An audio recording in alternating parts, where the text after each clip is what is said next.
you have all come with a solution. Later, I will let you introduce yourself through your actions. First up, we have Mr. Lin Chufang, Chief Content Officer of Biosophy 3 and the author of a 45 lecture on human civilization landmarks. He also a news teacher in the China Boya Academy. Mr. Lin, please enlighten us on why we have chosen the theme. Over to you. Welcome. Hello, everyone. I'm Lin Chufang. The title of my speech is "We Cannot Afford the Failure of Cities." Why should we care about cities, especially canal cities? As renowned Harvard professor Edward Glaser argues in his book, "Triumph of the City: How Our Greatest Invention Makes Us Richer," he calls the city our greatest invention because it enables the large-scale concentration and exchange of people, commodities, and information that foster our civilization. We are destined to live in this container called city. But cities are also the most vulnerable habitats to the impacts of global warming. If the global average temperature rises by more than 2 degrees Celsius, the actual temperature rise on land will be much higher than 2 degrees because oceans, which cover more than 70% of the Earth's surface, have a lower rate of warming than land. And within the Earth, cities will experience even higher temperatures. So you can imagine how hot it will be for us living in cities in the near future. In fact, we have already witnessed record-breaking heat waves in many cities around the world this summer. And why are canal cities important? Because the most advanced cities around the world were located along the canals, including Beijing, Tianjin, Suzhou, Wuxi, and Hangzhou in China, and New York in the United States. The Erie Canal boosts New York's prosperity as well as urban growth of the Great Lakes region, which consists of canal cities. Cities that benefit from artificial canals and natural waterways tend to form the most influential urban clusters. We cannot afford to let them fail. That's why I say canal cities are the eye of the storm of climate change. A few days ago, I was giving a lesson on climate change to some children at Beya Academy in China. I asked them, what would happen if we did nothing and let the temperature rise and the glaciers melt? The children who come from coastal cities all knew that their homes will be flooded by the sea. Only one child gave me an interesting answer after class, that although it would be a catastrophe for humans, it would definitely be a wonder of life for the sharks in the aquarium. From a human perspective, we don't need such a wonder. We want to create a real wonder to limit the temperature rise to 1.5 degrees by year 21,000. Thank you for listening to my introduction. Now I invite you to share your thoughts. Thank you. Thank you, Mr. Lin. Thank you for your speech. What I truly need to create as miracle are oceans that are more beautiful, ensuring true freedom for their inhabitants. Now let's welcome Mr. Ken Lee from South Korea, co-founder of Global Canal Rowing Action. Yes, Ken, please tell us what you and your team have been up to.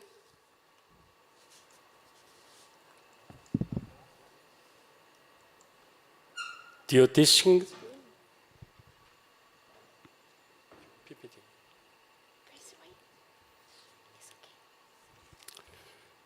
distinguished guests, I'm honored to present Global Canal Rowing here, UN Pavilion today.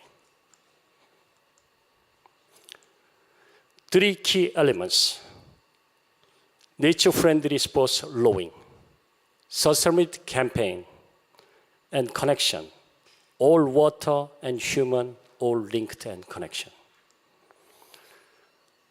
Our journey started back in 2011, September. We started from China Grand Canal, 1,800 kilometers, 19 cities, Beijing to all the way to Ningbo. That was our first start. 1 month later, COP26 Glasgow, we started the campaign. That was initiation. And last year, still under pandemic, we did US, Europe, and Asia, total 5 continents, 19 countries, 120 cities, more than 1,200 participants. I have to say, this gentleman, he's a great climate change leader. His name is Wang Xi. Without his initiation, without his leadership, it couldn't be happen. His name is Wang Xi.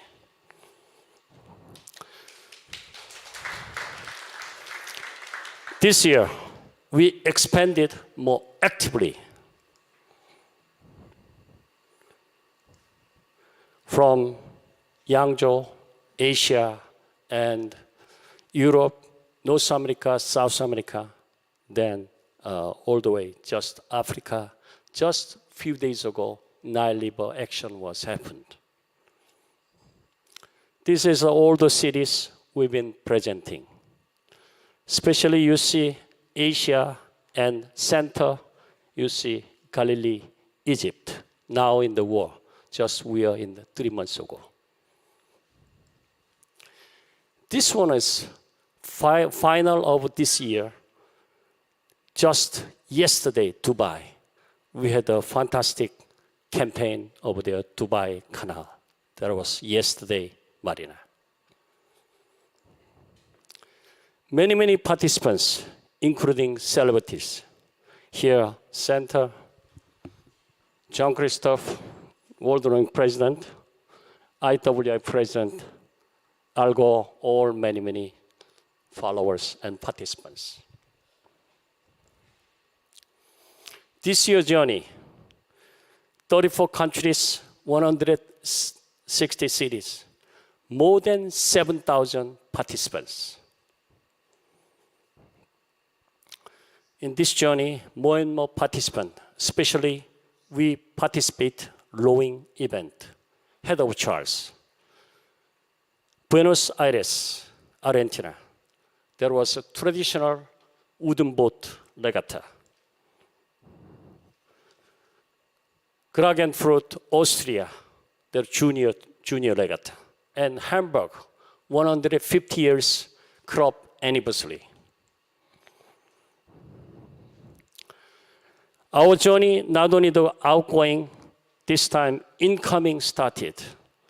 German and Switzerland, 18 master rowers, they come to China and exchanges started. Their global canal rowing action in China and exchange the cultures. Also, US University national team, after the Chengdu World University Games, they had a chance to campaign together, Yangzhou, Nanjing, Suzhou, and Shanghai.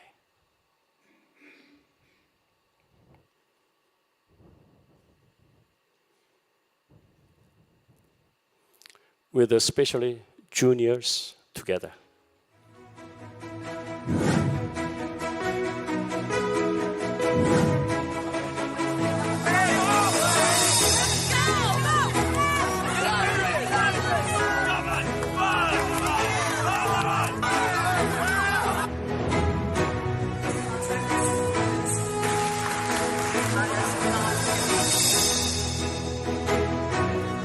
Historical city Nanjing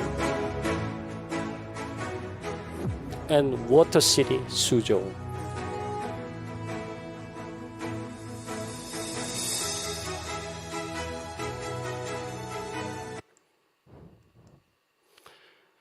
This year, we witnessed very successful cases.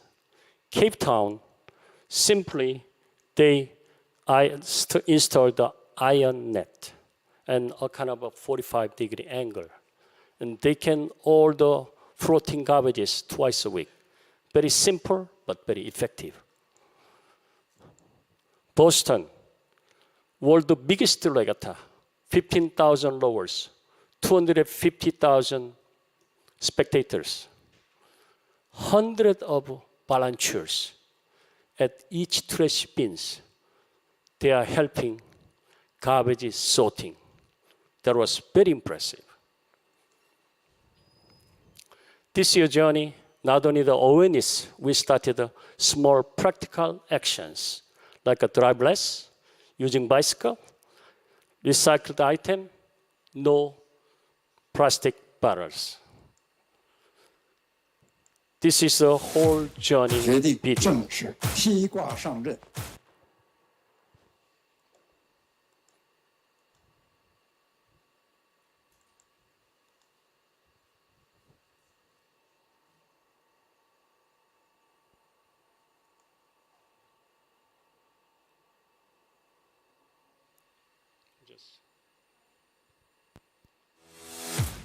决定正式披挂上阵，走了一条绿色环保、低碳这样一条道路。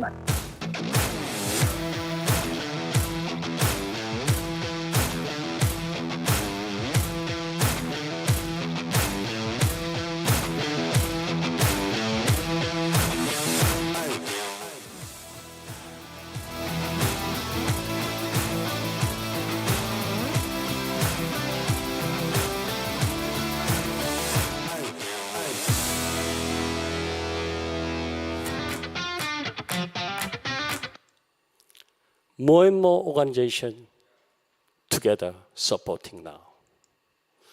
Next year, we are keep on going. We will participate more event and more exchange program, and so small practical action will be going. Zero carbon, clean water. Thank you.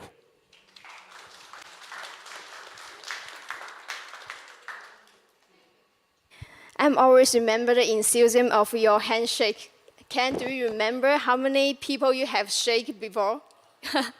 Next, I will pass the microphone to Mr. Feng Nan Tim. Tim is the director of the C team. He is not alone. He will bring a few friends with him. Over to you, Tim. Thank you, Carmen. It's an honor to be here with all of you, and we're telling a story about this global canal rowing, but I think the story couldn't be told without these three gentlemen sitting in front of us. They're each playing a very important role in their own fields, and I just want to go quickly through to introduce them, each one of them. First of all, Chairman Wang Shi. He is the founder of Vanke, the largest real estate company in China, but he carries a more important role in terms of promoting environmental conservation and the sports of rowing in Asia particularly, but around the world. And as Ken just mentioned, he is the founder and initiator of the global canal rowing movement. And Mr. Jean-Christophe Rollin, president of World Rowing and representing the entire rowing community in the world. We're very honored to have you here, Jean-Christophe. And also Rudy van der Wijn. He represents also an important international organization called Inland Waterways International. He's the president of that organization, which represents all the waterways community and people who love and support and protection of important water heritage around the world. So it's an honor to have you, three of you here. So gentlemen, I will get started asking first round of questions to each one of you. I think you are playing that unique role, and I want to go with Chairman Wang Shi first. But this question is not particularly about global canal rowing per se on a global scale, but specifically about UAE. And you brought this movement to UAE, but with a special focus on mangroves conservation. Can you tell us a little bit more why this has become focus of this movement to be here in UAE about mangroves conservation? Chairman, please, this is for... Okay, thank you. And I went to talking about rowing, but that was let me say something about UAE, about protecting mangrove, forest mangrove. So I'm glad to answer, also glad to answer these questions. But they give me a paper. I believe they operate. I speak, I cannot, when I speak, cannot control the time. So I read. So I have been dedicated to mangrove conservation for many years. In 2012, as the core foundation, we were established the Mangrove Foundation, symbol that the call MCF, at the Mangrove Foundation, China. After years of effort, in November 2022, during the COP14 of the Ramsar Convention held both in Wuhan and Geneva, a resolution was passed, leading to the establishment of the world's first international mangrove center in Shenzhen. My company, Deep Rock, was established in 2017, and it is continued explorer mangrove carbon sink trading. Currently, the carbon price in China is around that RMB at 70. I think that US dollars 15 US dollars per ton in September. That's 2 years ago, about two months ago. And but that carbon, that price, that on that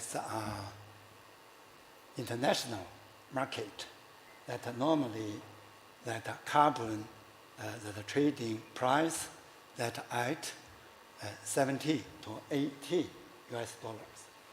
That means what is the meaning? That meaning that the average in China, that the carbon, that the price is very low. But I mentioned only a month ago in Shenzhen, treating about mangrove, that the carbon price, that average is that to at 60 US dollars. That much more higher than average the price now in China. What is the meaning? That the meaning that because that our focus on the mangrove, how to protect the mangrove, how to reduce that emission, the carbon, including that in international standard, so that accept by international standard. And so that also the value of the transaction was not substantial. It showcased the immense potential of mangrove carbon trading. That for the future very well. And I mentioned what we have done in China. Regarding mangrove conservation, UAE, has the largest mangroves in the Gulf region.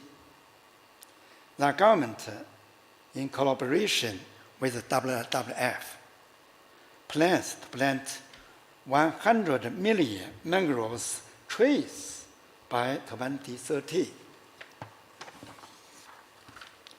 to protect coastal ecosystems. UAE is among the countries worldwide that prioritize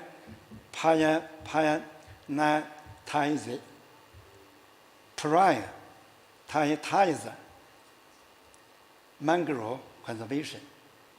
At the same time, UAE actively supports mangrove ecosystem conservation in African coastal nations. I believe that combine the experience in mangrove conservation and the carbon sink development between China and the UAE, we can be a regional or even global benchmark. On December 15th, Biosphere 3 Solutions Pavilion, we will sign a cooperation agreement with Emirates Nature WWF to jointly undertake mangrove conservation and explorer pilot project for cross-nations mangrove carbon trading. Thank you. Thank you, Chairman Wang Shi. And thank you for the inspiring comments about creating very concrete results, actions, by working with WWF in UAE to protect mangroves. And I know later on in this week and yesterday already, two gentlemen here have been getting on the water, rowing together, and has been a starting point of this one-week program to row across the country of UAE to promote mangrove conservation, and WWF UAE has been part of it. But now let me turn to JC, and you're the head of the biggest rowing community of the world. Why are you concerned about this specific COP28, and this is about climate change? How do you think those two things are related? Tell us more. Thank you, and please allow me to express my privilege and pleasure to be here with you, and I would like to thank Chairman Wang Shi and this initiative at the COP28. The reason is quite simple. Sport has a role to play in addressing this massive challenge the world is facing. And actually, sport must take its part in addressing these challenges. So coming together, I mean, as the leader of the rowing community, and World Rowing is governing the sport worldwide, we do take this challenging as a priority, and we want to take part of this.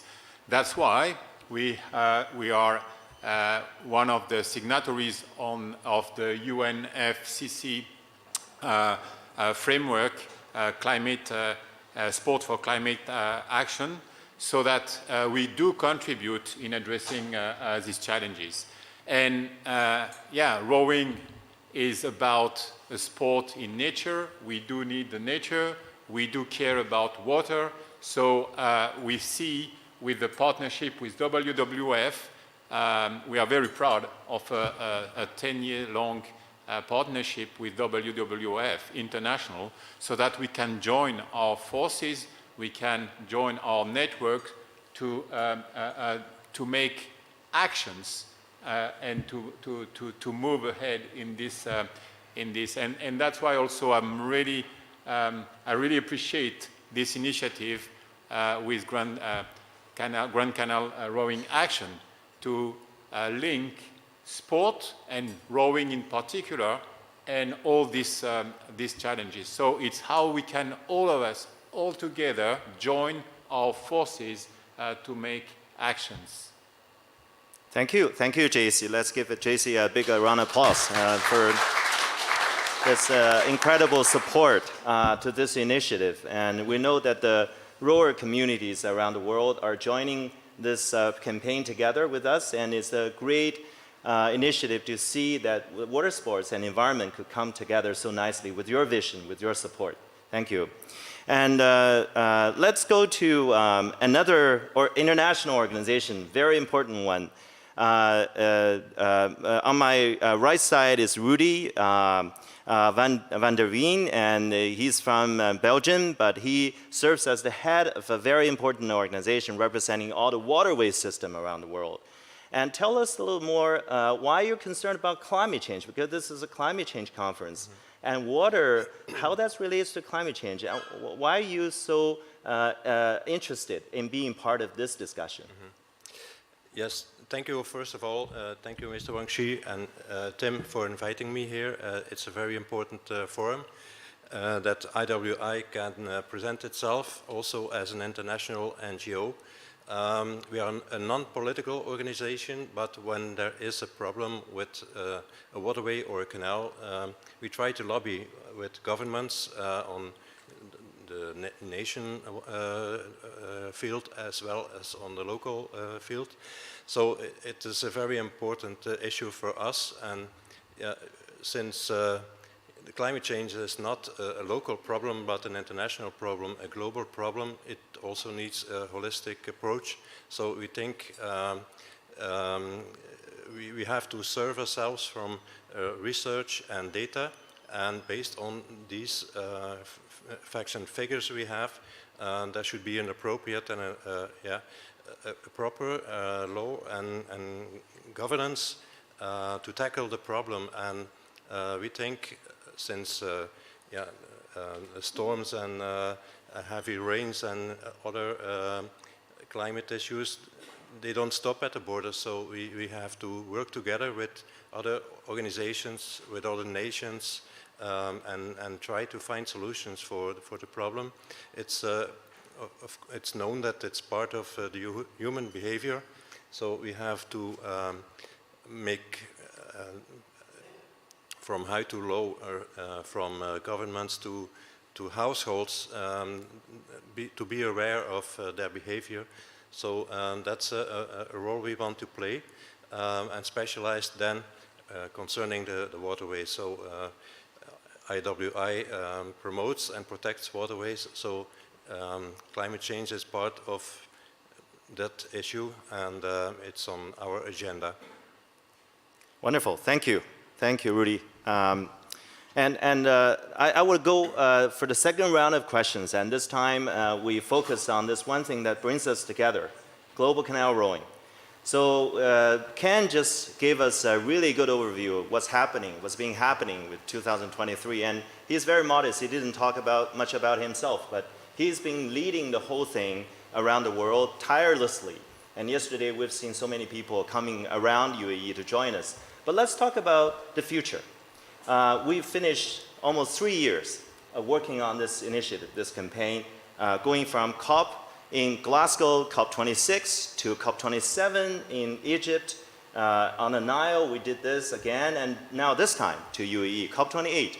So what's going forward? I would like to get some comments from each of you as a visionary, as the co-initiator of this campaign, to tell us what is in your mind, what stands for the future of this very important campaign, and your role and your thoughts that comes with it. So let's start from this end. Rudy, if you want to tell us a little bit more about your thinking and ideas. Well, first of all, I want to congratulate the initiative takers that it's around the globe that you come. You have visited a lot of rowing clubs, but I think you should in the future involve more politicians that take part in the boat, not next to the canal, but to be in the boat. Then they get more sense of what you're talking about. And I also think you need a press agent or a press officer that involves cities, not just being there and rowing on the canal, but get entrance to local newspapers, to the television, and share the message, why you come from. I think that's very important. So that's very important to get everyone start to learn about rowing, and you've done that already. Not only about rowing, but what you symbolize, Yes. striving for clean water and zero carbon, etc. So you have to spread the message, and yeah, the better you do it, the more involvement you get from people, and the awareness that people should do something for it. Fantastic. That's a great idea. Bring everyone on and the stakeholders involved. JC, what's your ideas? Well, let me just first say that I really commend this initiative that you have launched 2 years ago in 2021, and we have seen and we had a fantastic presentation from Ken. So I would just say, okay, awareness is the first step. We have to embark a maximum of people around this big challenge we are all facing, and it's really important that we can continue and make step by step and grow this campaign. So you can count on our support, because we believe that rowing is a fantastic platform to convey this message. It has been said, it's not only about water, it's about all the aspect, and also we had the presentation, but it's important that we do care about nature and biodiversity. So climate change is one of the challenges, but we can also continue and grow the community. And what I was saying before, we cannot do it by ourselves. We have to join all the forces, and so thank you to be part of it. And you can count on World Rowing and the rowing community to continue to support the campaign. And JC, I should also congratulate you on being the first sports association that's sitting on the UN platform this time. It's actually a UN pavilion we're speaking from. And thank you for this opportunity, because I really appreciate. Again, I think that sport has a role to play. Sport must take its part, and I think this is something that I would like to see also in the future, that we have sport being part of this conference, which is not really the case at this point in time. And I'm privileged to be here and to represent the sport, the sports community, because obviously sport should be part of this conference. So thank you very much for this opportunity. Thank you, JC. And finally, let's go to Chairman Wang Shi, who has been behind all this, and we've seen the picture of him starting from the very beginning. Mr. Wang Shi, can you tell us a little bit more about what you're thinking about the future, how this is going to take us? Oh, thank you. First, very hard to thank you, JC and Rudy, to attend the meeting, and thanks everyone. And this meeting, we are for that event, rowing, canal rowing.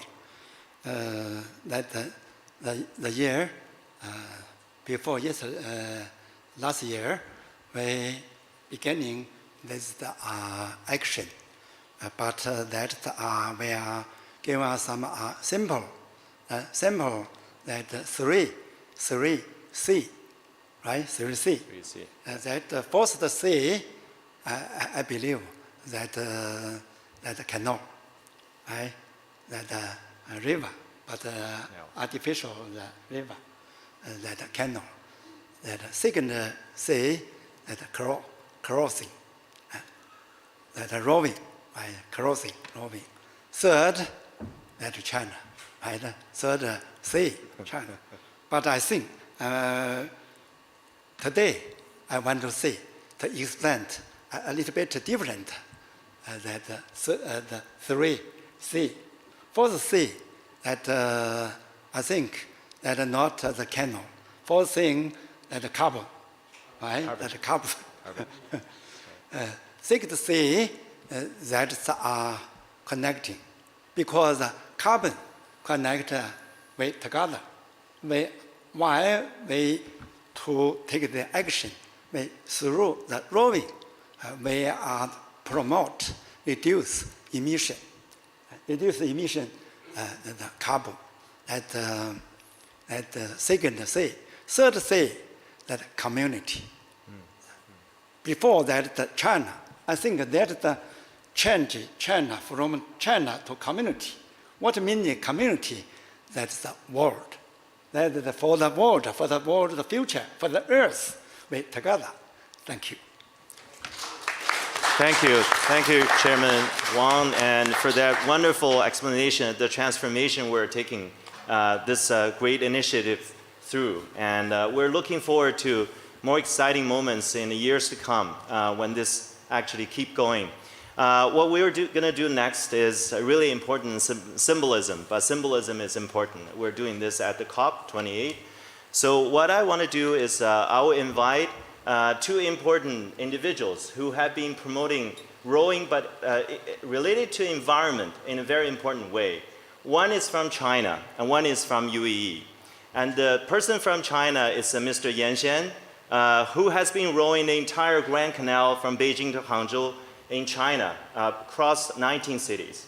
So has been doing that and keep doing this still throughout China. The other incredible person is Harris Amos, who is joining us, and he has been taking on the challenge of rowing across the Pacific. But we heard the wonderful story, and they came from different parts of the world doing a very different kind of routes, but I think somehow they are connected. And I want them to be sort of the ambassador for this next phase of the global canal rowing, and I want to invite three important guests here to do a banner handover to these important individuals. And along the way, last but not the least, I want to invite some young leaders from China, below 20s. And in front of me is this container that looks very strange, but it's a time capsule that carries the messages from about 50 young students from Shanghai who wrote a message while they were rowing last weekend to say what I envision for the future with the climate change. So they put the message in this container. We'll keep that open later on throughout the conference for everyone to contribute more. So this shows that future starts with our future generation, and they are taking the initiatives. And we have three individual young leaders to share their stories later, but I want to invite them to hold this banner together with us. So please, let us present that banner. And Mr. Yan Xian, Harris, please come up to the front and let us come down to be together with them with the banner in our hand.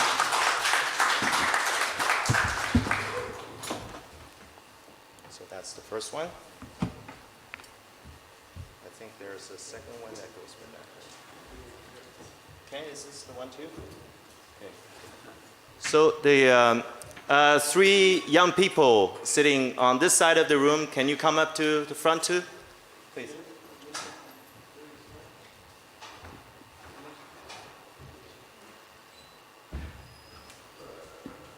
So I would suggest the students, you can maybe come, one of you come to this side as well. Yep.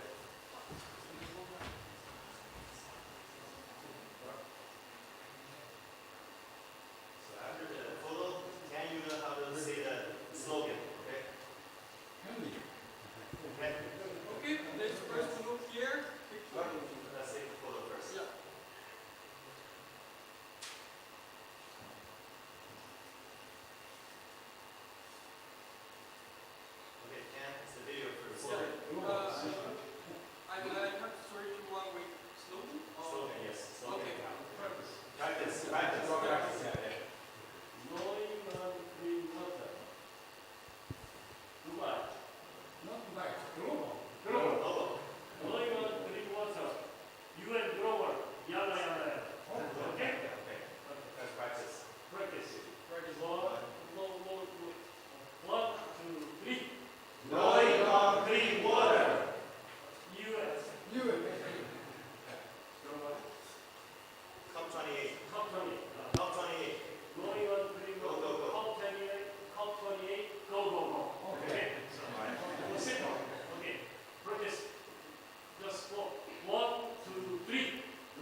Thank you for your hosting. Thank you to Mr. Wang Shi, JC, Rudy, Harry, and Yan Xian.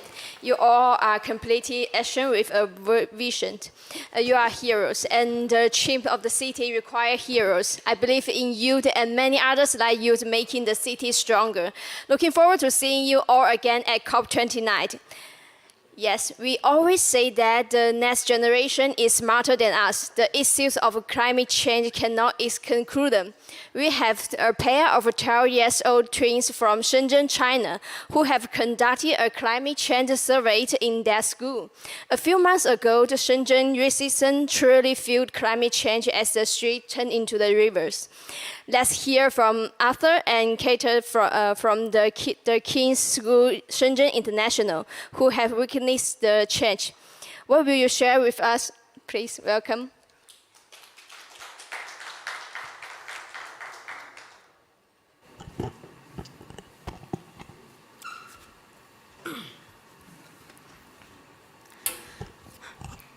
Hello everyone, my name is Arthur and this is my twin brother Carter. I can't believe I'm in Dubai now to hand this speech for all of you. It is truly an honor. Well, my teacher asked me to go to Dubai for this United Nations Climate Conference. He said I should bring my achievement there. Achievement? That sounds like a dose of pressure. Were we expected to come up with a solution for climate change? But we're only in 6th grade. Can't it wait? However, that didn't stop us from bringing our method.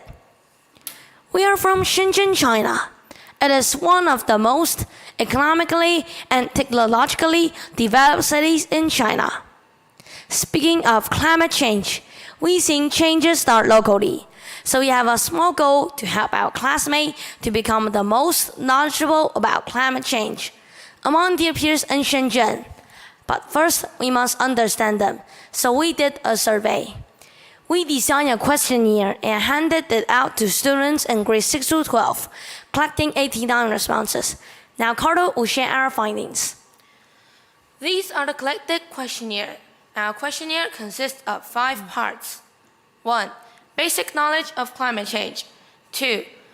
Understanding the relationship between our city and climate change. 3. Identifying daily behaviors related to climate change. 4. How classmates acquire relevant knowledge. 5. Where they will start if they wanted to take action. What conclusion did we reach? Unfortunately, we found that 25% of students don't know the impacts of climate change. But my teacher thinks about it much more positively, stating that 75% are concerned about it. Similarly optimistic is that nearly 90% of students understand the relationship between CO2 emissions and climate change and rising sea levels, and how rising sea levels affect Shenzhen. But then, I was really disappointed again, as many people are unclear about the specific impacts of climate change.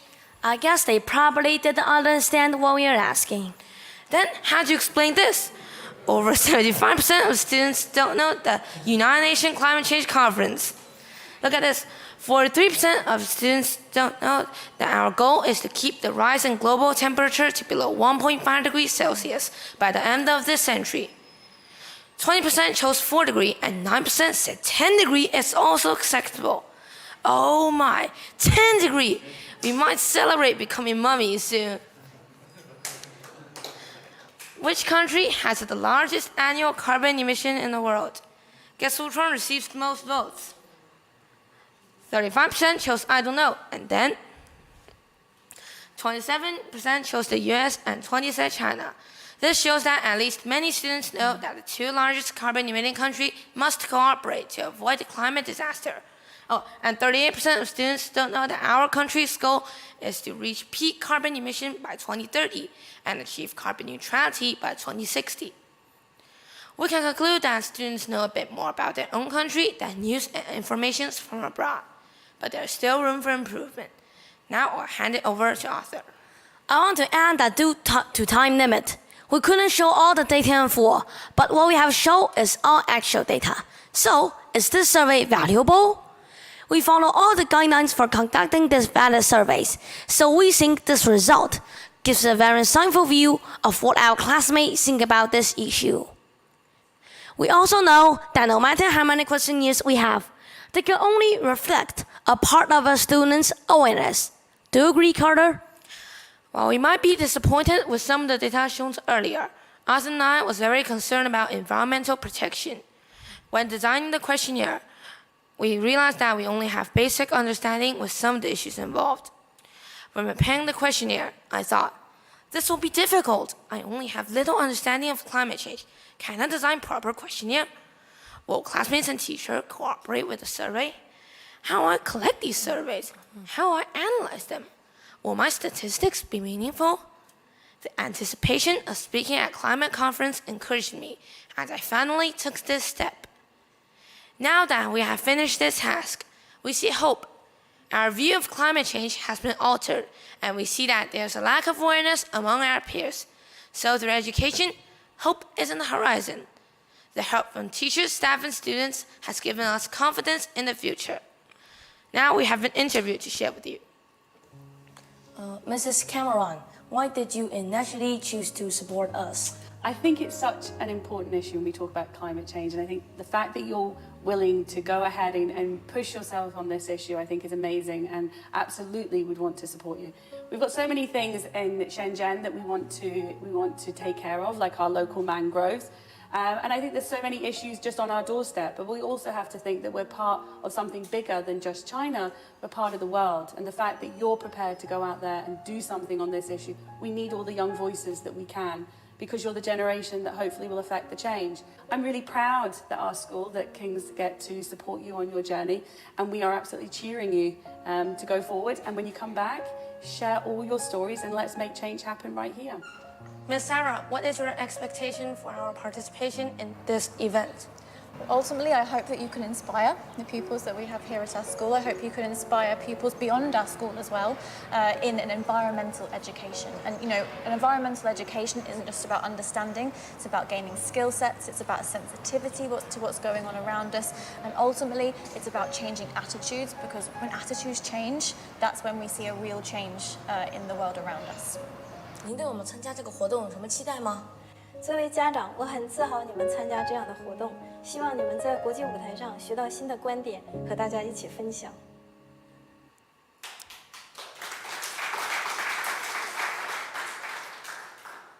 What have you learned, Carter, from doing this presentation, and what action will you take? I will continue to educate myself about this issue to influence those around me. Hopefully, by inviting relevant experts to give lectures at our school. You always have great idea, brother. Let's hear what you think.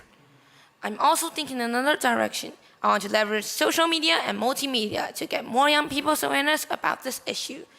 Anything to get the youth to think more about this issue for at least 10 minutes a week. Okay, in any case, we are now a team. We have completed the survey, and I believe we can help make changes.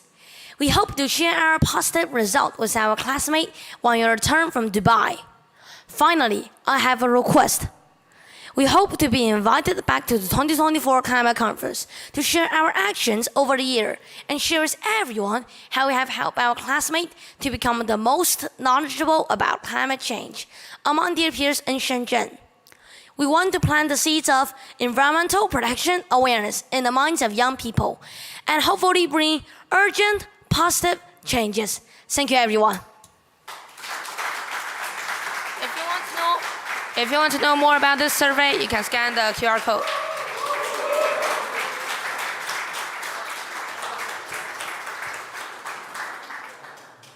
Thank you both of you. You are amazing. Yes, I hope all of the humanity can be the teams like you working together to face change. Next up, we have Emily from Canada, now studying at the Shanghai American School. Importantly, she was also participating in the China Canal rowing action. Let's hear what urban story she will bring to us. Welcome.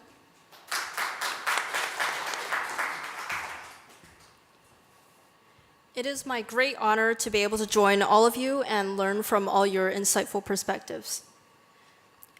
I'm a student and a rower, a member of the Global Canal Action for the Environment. I started my journey with this campaign back in the summer of 2021, in the middle of high COVID times. Yesterday, Dubai became the 9th stop, and also the first stop I rode in that's outside China. Before I came for the conference, and as I listened to all of you at this gathering, I could not help but keep reflecting on the deep meaning of the rowing action I've been engaging in. I asked myself, in my experience as a young student and a junior rower, what is it? What is the most powerful revelation that I have gained from these experiences in the past few years?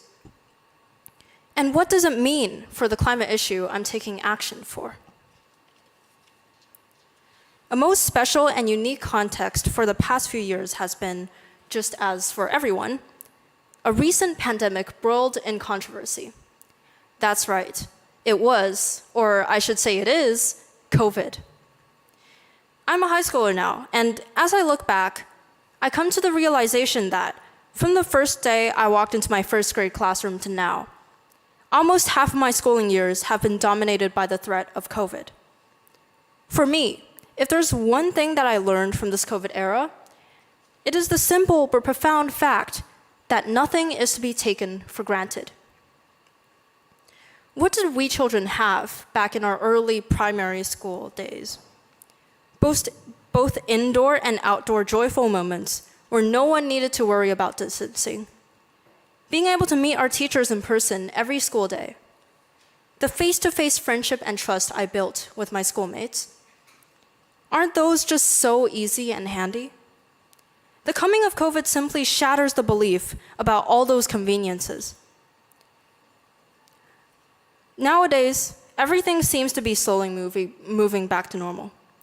But as a child and a rower, growing up with the intimidating COVID reality, I have come to a most fundamental recognition. That is, for so many of the beautiful things we treasure so much, such as the pleasure and the joy of having nature, health, human connectedness, and bonding, they are neither a natural given nor self-perpetuating, but we have to work, and work very hard to preserve them and have them with us on our side. This is exactly where the deep meanings of rowing in this era manifest themselves. While viruses separate us and weaken us, canal rowing is an action that connects us and strengthens us. So there it is, my realization as a child. And from a rower's point of view, I find a compelling parallel of all this in the climate and environmental challenges we are facing. What is the dream setup for a rower?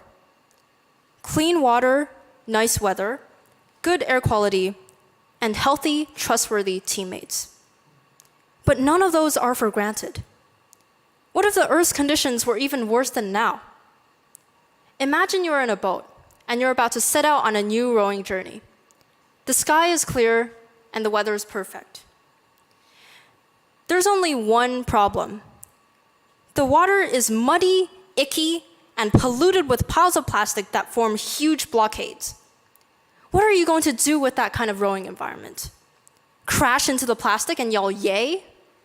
No, there's nothing for a person to do with overly contaminated water, even if they have a well-crafted boat. If we stand here and embrace escapism, that will one day become reality. No, it is already slowly becoming reality. In the past few years, I saw a clear growth in rising temperatures and natural disasters.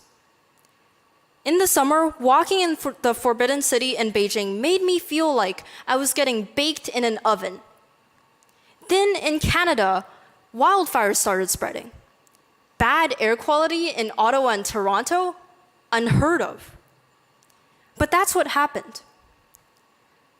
Nearing fall, a region in Shanghai was flooded, and according to my friend, water got into their basement. I could list many more instances, but these are enough to tell us that the Earth's health is getting worse and worse. In the past, it was hard for many people to imagine the effects of climate change and its impact on humanity. But more of these clear physical effects are revealing themselves as small warnings of worse things to come. These events are also a call for collaboration. I recently read a book, and it talked about how 9 boys rowed to victory by persevering through the race and collaborating with each other, when one single mistake could lead to a devastating loss in the race. They were placed in an unstable lane, and one of them was not in a fully healthy state. But they made it and won the Olympic gold medal. What we need to do now is similar. We need to collaborate with each other and set aside our differences while facing the climate issues we should be getting ourselves out of. This is a race against time and our ignorant selves. We live in a modern era where individualism is the highest ideal for many. But at the same time, we may be blind to the ground slowly splitting beneath our feet. How do you play tug of war if you don't have a stable ground to stand on? There's no reason to. Growing up in COVID times has shown to me how vulnerable human beings and human connections are in front of natural forces. Nothing is for granted. We need purposeful efforts and actions for a brighter and more sustainable future.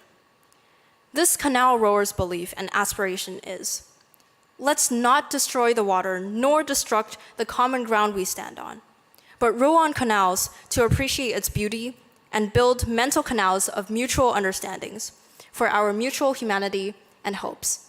Thank you. Thank you. Thank you, Emily. What you bring is thoughtful, and that's probably the power of growing up. Solving climate issues require not only the change in mindset, but also action. Action requires technology and entrepreneurs. Entrepreneurs and technology together form the solution. The next topic we are going to discuss is digital technology and climate adaptation, the green vision of Canal City. Please welcome Mrs. Wu Ling, Deputy Researcher at China NGO Network for International Exchange. Welcome.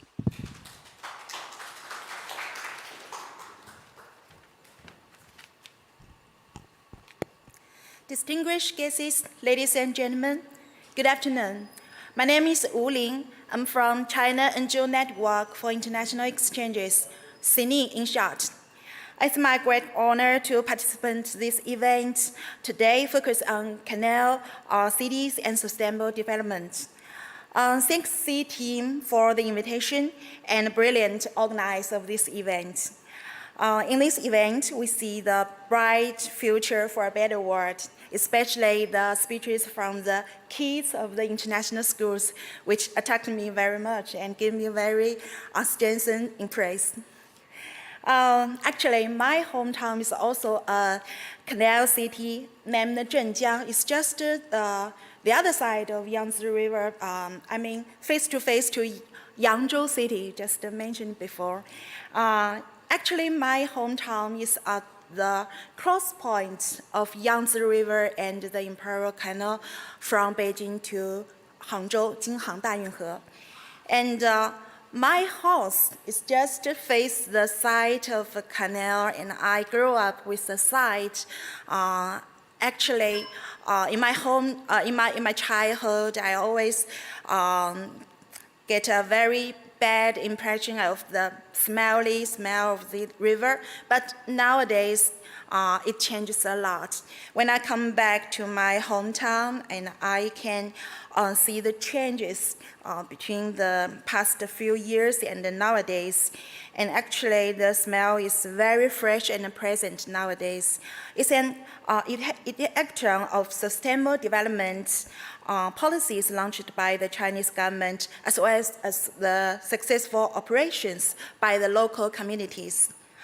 My organization, CINI, is an umbrella institution focused on international relations between social units and launching bilateral and multiple forums and benefits projects from all over the world.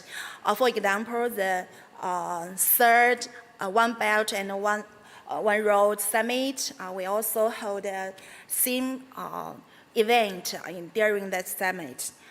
We have more than 300 all members, including many environmental-friendly organizations. We also welcome more friends to join us and implement the President Xi Jinping's thoughts on ecological civilizations, pursuing more steps full of meaning. In this session, we are pleased to have two successful leaders from business fields who are also defenders of our green earth. First, let's welcome Mr. Zheng Kaiyu, founder and CEO of Carbon Book, 易碳科技. Thank you. Welcome.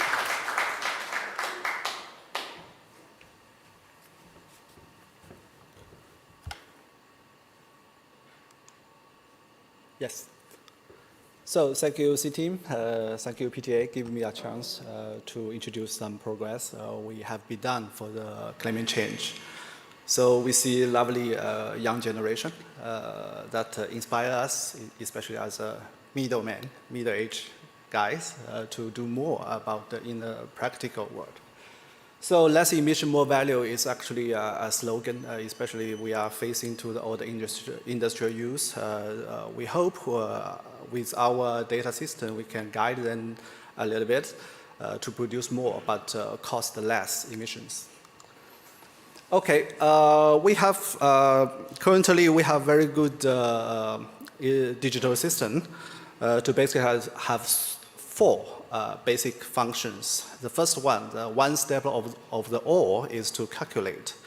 We have a good calculation to give the accuracy and consistency. That means our manufacturer can monitor, can calculate, can have the report of the emission data every month. It's monthly based. So whatever, no matter it's by low season or high season, they can understood how many environmental costs they already occurred against the income economically. So another one is after calculation, we have the basic mass of the reduction. That means we have to not only just think about the environmental friendly, we have to think about the payback economically, because all the manufacturers, the owner of the manufacturers are very smart. They will not do anything without any incentive. So we have to respect this. So after reduction, a small part of them can do the carbon asset job. Means they can form into a carbon sink or what we call carbon credit. This is something we can gain from a business perspective. And the major thing, which I may spend more minutes to talk about, is the application. Just to recall Mr. Wang's comments, actually carbon is a very good tool to make the connection, to form into communities. A good PCF data actually is a good way to find the right customer, especially the green market. So let's go to the next. So this is a major interface we are using. Now we already served more than 3,000 companies from diversified applications, whatever it's a building or it's a paper mill or it's a petrochemical plant. We all have very good tool to measure what is the daily emission they have. So after we got the result for every companies, we have three ways to serve them. One is for the individual manufacturer. They can accurately know the daily report of the emissions. Another one is actually for the public. You see in the middle. We, after 2 years, 3 years hard work, we already have the primary data of each individual product. No matter it's a camera, it's a car, it's a cup of coffee, and so on and so on and so on. So we have this big database, and now we are open to the public free. So you can free register, do the registration, and if you have some interest to check what is a real green product without any carbon or before any carbon offsetting. So that's a real carbon level of the product. You can find it easily on this database. But of course, we have a lot of industrial leader who is really wants to put more efforts on their what we call scope 3. And we have this industrial data set, especially served for the industrial leader. Yes, this is the one we are working with UN as well, and climatetree.com. This is the first free registration and self-management, and there's a powerful searching engine, and also we can do the supply chain mapping for all the articles. So again, free to registration, and you can find out what is a green product. So you can imagine how many procurement people and how many marketing people are actively working on the data platform. And the next generation we are going to release is working for the R&D people. If you are a student or you are in a school, you want to primary design something green, and you can easily use the data and to form into product, even in your dream or just the idea. The last slide, we want to say, in the next April, we will have a very big event. It's a Shanghai Climate Week, and this event is already today we already received more than 4,000 companies and to join the event. And in future, globally, we will have 4 Climate Week in London, New York, and Paris. And Shanghai will be the only one in Asia. So the slogan of this one, the slogan of the Shanghai Climate Week is China Action, Asia Voice, and Global Standard. So it's sincerely welcome for everyone, no matter it's young generation, middle age like me, or upper generation. We hope everyone can join this event like a sport, like an Olympic. We have a small competition of which one is the greener product and what is your climate action, real climate action in practice. Let's show it. Okay, thank you. Thank you, Mr. Zheng. Next, we have Mr. Luo Huijun online, the founder of Yuenneng. He will express his opinion through an online connection.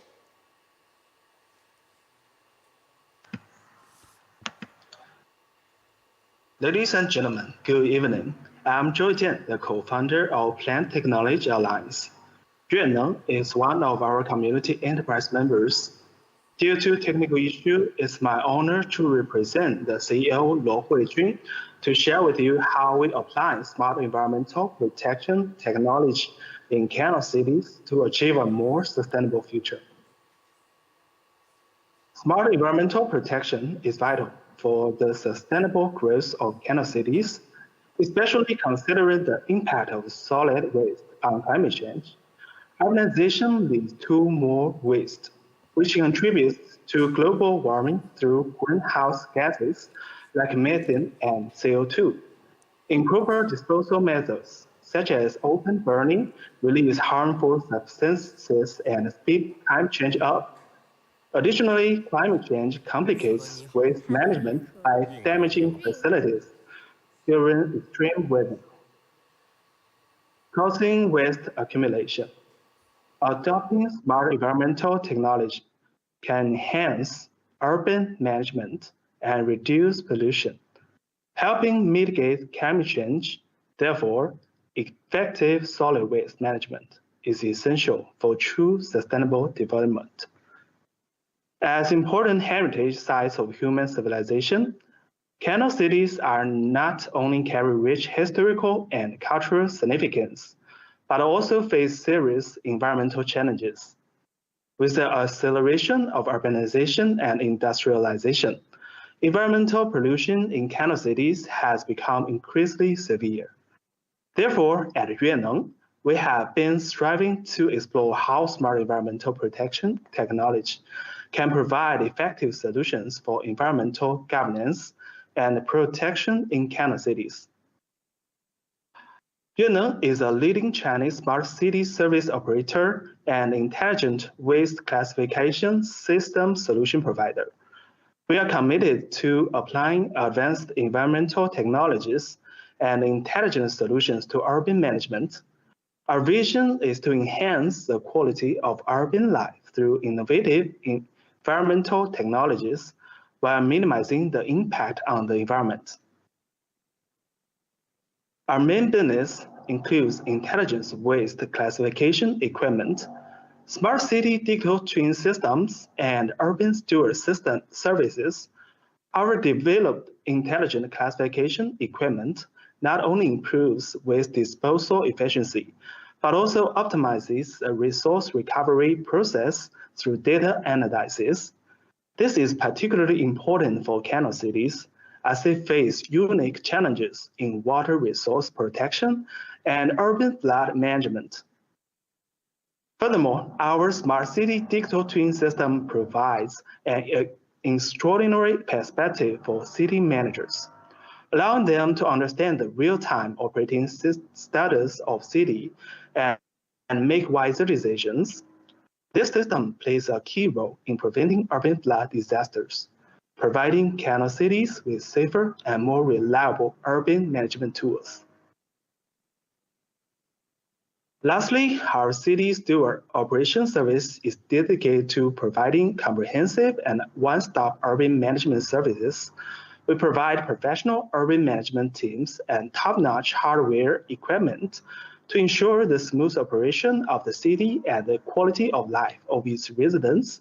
For canal cities, this service plays an important role in ensuring water resource safety, improving urban sanitation, and enhancing urban management efficiency.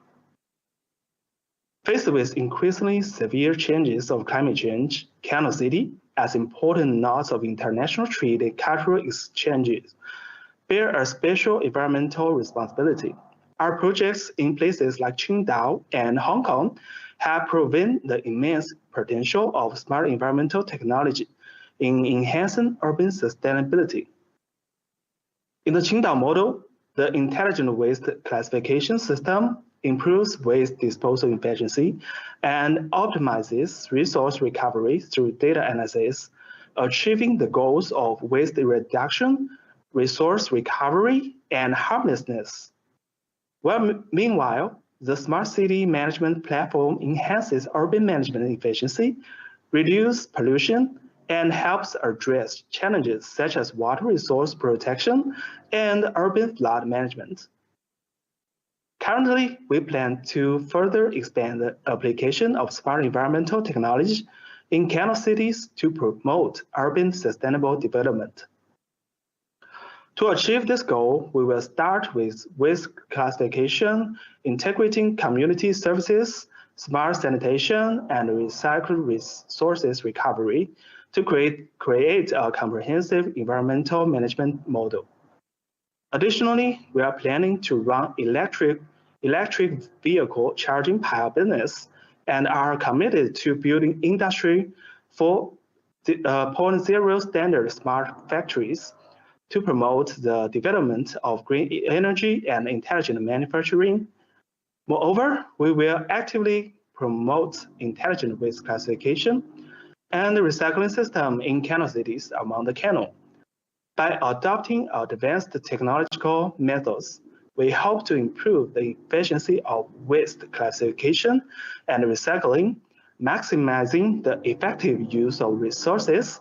Meanwhile, our smart city management platform will play a significant role in helping city management departments enhance efficiency, reduce pollution emissions, and achieve sustainable urban development. Canal cities, blending historical heritage and modern urban development, are at the forefront of smart environmental protection. Yuenneng is committed to this cause, planning to enhance our service, equipment, and software specifically for canal cities. Our goal is to offer bespoke and smart environmental solutions, focusing on improving product quality and efficiency for better urban management. We'll also expand our market presence, collaborating to promote smarter environmental practice and grow green growth in these cities. Internally, we are fostering a creative, passionate workforce through effective incentive policies by merging technological advancement and Canal City's unique appeal. We aim to set a benchmark in sustainable, intelligent urban development. Thank you. Thank you. The last session, I want to invite Harry to share the good wish for the 2024 Global Canal Rowing Action. Welcome, Harry. Hello, ladies and gentlemen. So, there's a point in the world known as Point Nemo, and Point Nemo is the most remote location on the planet, furthest distance from land in all directions. It's approximately 2,000 miles from the west coast of America, and on the other end, Australia. And at Point Nemo, you're closer to the International Space Station than you are the nearest shipping lane. The International Space Station is 420 kilometers away, and your nearest ships are 500 kilometers away, and land is thousands of kilometers away. And my brother and I set out on a mission 3 years ago to row across the Pacific Ocean, 4,500 miles from California to Hawaii. Now, interestingly, I've been hearing from some of the bigger rowing organizations in the world that I don't believe there is an ocean rowing organization. I'll volunteer my services. I believe we should start it. We're a very small community. There's only about 500 people that have rowed oceans, less than 100 that have rowed the Pacific Ocean, and my brother and I have joined that crowd. But the experience was incredible. It took us 39 days. We rowed into storms. Storm Calvin was named as we approached into Hawaii, which almost overturned us on several occasions. We went through some serious hardships. We bonded as a team, and it was a relentless task, which I'm proud to say we completed. But let's connect this to the subject matter and why we're here. We set off from California, and we were just amazed by the wildlife we saw. We saw blue whales and sperm whales, and we saw dolphins and sea lions, and it's the most incredibly vibrant and full natural environment, these coastlines. I now know that over 90% of all the world's wildlife actually live within 100 miles of the coast. There wasn't much in between, interestingly. It's a long way, you don't see much. But then as we approached Hawaii, we saw the dolphins and the sharks, and the wildlife appeared again, and it was absolutely wonderful. And I was honored to row for the Blue Marine Foundation, and we were there to raise awareness and money for ocean conservation causes. And we did a lot of our training here in Dubai, including rowing the Dubai Canal and around the world islands and up and down the coast from Abu Dhabi to Sharjah. And we were also very lucky to have seen dolphins here off the coast. And a real world example of ocean conservation was exactly that. Dubai actually banned net fishing off the coast of the UAE 3 years ago. And as a result, all the big hunters have come back inshore because they can feed off those fish stocks which have come inland as well. So a live example of what you can do in a very short period of time to change your wildlife. And of course, the canal being a beautiful example of a great city canal, which is very well looked after here in the UAE, where I've rowed it at day and at night, and it is a really wonderful asset. So you've got that side of that, and the beautiful coastline. Obviously, we got to see all the mangroves in Sharjah. And so I'm very lucky and privileged to be being able to view the world from the ocean to the land. And then the other thing that I'd really like to highlight, and without stating the obvious, is again the real reason why we're here, and that is that ocean levels are rising. The carbon in the atmosphere is causing it to increase in temperature, and the ice caps are melting. And 70% of the world lives on the coast. And a lot of those are our canal cities. So if we continue to allow this to happen, our coastal cities and our canal cities will become under threat. And so it is in our direct interests to do what we can to keep that temperature below the 1.5 degree target.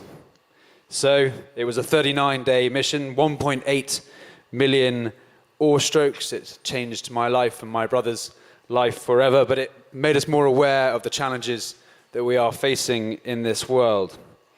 And I would just finish on a note that one of the earlier speakers mentioned, and one of the wonderful things about what we did was that appreciation for what we have in this world. When you've seen these sunsets and the night skies and our beautiful coastlines and our wonderful rivers and canals, you're reminded that we must not take it for granted. I love this saying, when the sun sets, look west. When the sun rises, look east. When the sun sets, look west. And when the clouds part at night, look to the sky and we look at the stars. We have front row seats to the universe. And please, please remember that. Thank you. Thank you, Harry. Thank you, Harry. Finally, I want all of you calm down and keep silence, and we will show you something special. Just hear the voice. Hello, 运河。运河你好。运河你好。运河你好。运河你好。你好，运河。你好，运河。你好，运河. Hello, waters of the world. You are the incomparable treasure bestowed upon us, so we will try our best to protect you. 运河，你让我们的出行变得更方便了。运河是我们成长的见证者，而我们将成为你生命中最绚烂的一页，为你谱写新的传奇。Be positive to the canal. 年轻的心跳与运河的潺潺水流交织，奏响一曲时代的交响乐。亲爱的运河，让我们的梦想在你的风光中闪烁，为你带来更多的荣耀和欢彩。Be sustainable. Be kind. Be civilized. 运河，你是城市的历史之书，我们是书写未来的年轻笔乱，让我们一同创造属于我们的篇章。运河是我们的历史记录，也是我们的赛艇日记。亲爱的运河，我们是你的船人，将继承你的美丽，为你注入更多的热情和活力。一颗赛艇穿越运河。有了这个运河，出次玩就会变方便了。运河啊，你承载着城市的故事，我们是年轻的讲述者，让我们共同谱写一篇属于我们的音律。运河是城市的通道，它连接着我们的一点一滴。Global Canal Rowing Action, go go go! I like water. Oh. Thank you all of you today. Thank you to the urban animal for your fantastic insights. I hope that victory finally belongs to the cities. Looking forward to seeing you all again at COP29 next year. Thank you.